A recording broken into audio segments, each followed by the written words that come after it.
At dumating na pala ang hinihintay nating parcel galing Nueva Ecija. Tara mga kayo-pips, buksan na natin to. Yun na nga, good day mga kayo-pips. Meron nga tayong dumating na parcel ng shirt galing kay Texco. So, samahan nyo akong tingnan kung gaano ka-quality ang kanilang mga damit. Sa mga order pala na kagaya kong Dimolay, nire-recommend ko tong kay Texco sa quality mga shirts nila, tsaka sa mga design na magaganda. Buksan natin. Bali, nantay ko to mga ilang days din, 2 araw bago dumating sa akin. So, tingnan natin yung quality.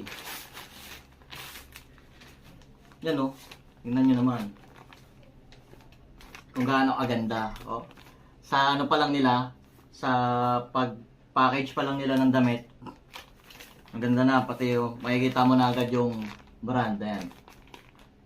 Diba? Buksan natin.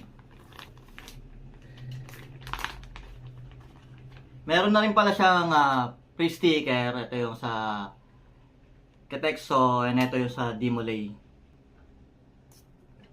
Large size nga pala yung pinili ko kasi para maganda, medyo maliwag. Ayaw ko kasi ng fit.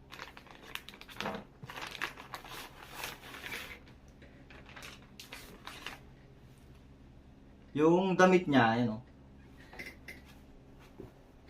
Ayan o, design. Kita niyo ba? Solid, di ba? Ang ganda ng paggawa o. Tsaka yung niya, yung damit niya, makapal. Oh. Makapal yung shirt. Maganda.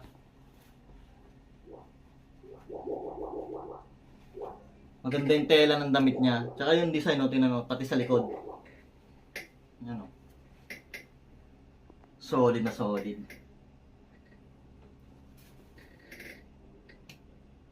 Ganda ng pagkakagawa. Yung pagkakatatak, maganda. Hindi siya agad masisira oh.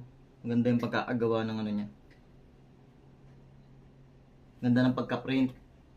Yung kapal ng damit, maganda. Yung quality, maganda.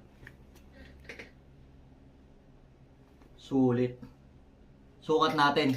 At yun na nga mga kaipips, tignan nyo kung gaano yung quality ng damit oh. Bagay ba? Ganda. Sulit na sulit. Ganda ng quality. Tignan nyo yung quality oh. Bagay ba? Solid ba? Ayan oh. Pati sa likod.